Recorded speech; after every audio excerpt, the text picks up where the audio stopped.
Like Wilbur Ross is happy. That could be a good start for the next Treasury Secretary. Wilbur joins me now. Wilbur, you like this Geithner choice. Why? Oh, I like it very much. As you perhaps remember from some of the earlier discussions we had, he was my #1 candidate. I remember that. For several reasons. First of all, he's not a political type. He's a technician. He's an expert. He's a professional. Second, he's been in the middle of everything because of being at the New York Fed. As a result, he will have no learning curve, no nothing. He is ready to work right now. Yeah, but that learning curve, Wilbur, includes, rightly or wrongly, putting his stamp on what turned out to be a debacle of a $700 billion rescue that they had to change. Not for very good reason, but they changed it, and it looks like, you know, he botched it. Well, I believe the Treasury was calling the shots on things like buying the toxic assets or not. Yeah, but he wasn't. My point is, I'm not blaming him. He wasn't a passive player there. He was, you know.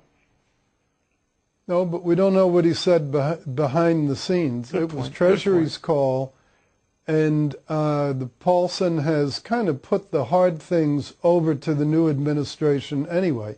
What to do with the automotive is one thing, and then whether or not to buy toxic assets is the other. Well, what do you think Geithner is more inclined to do? I mean, is he more inclined to be more aggressive in this regard? What? Well, I think he will be a very good one to help implement the idea that what the car people should do is come back with a real plan. And I think what they need for a plan is something that will let them operate profitably even at 11 or 12 million cars. And that'll mean sacrifice by each of the stakeholder constituencies. The equity should be massively diluted. The debt should be converted to equity. You know, General Motors spends over $1,000 a car each year on interest payments.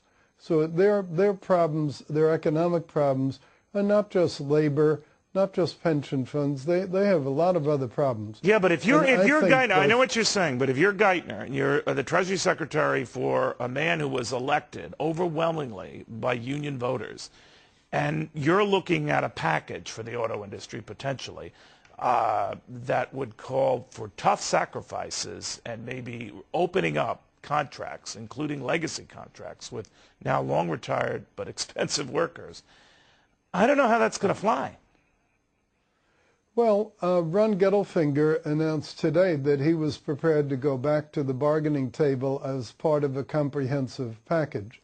I think the key would be, to the degree that labor is impacted, government needs to give them some sort of a relatively soft landing, because they aren't fully to blame for these excessive contracts. Two parties sign a collective bargaining agreement. One is called labor, the other is called management. So I think it's fine to take down the costs. We need to take them down. Particularly work rules need to be changed, job descriptions, and factories, unfortunately, are going to have to be closed. I'm personally in favor of also consolidation. I think the ideas that were bruited about of combining Chrysler and General Motors have to make sense. Just think of the huge administrative Well, you can do that without a bailout. You can do that without a bailout. You can force that issue. Well, except severance payments are one-time items. Factory closures involve one-time items. All right. So I'm very optimistic about that. I really, frankly, feel with the appointment of Tim, I feel like Christmas came and it isn't even Thanksgiving yet. Well, I'd be happy if I were in West Palm Beach, Florida right now, so you have reason to be. Wilbur, it's always good seeing you. Thank you very much. Wilbur Ross. Thank you, Nick.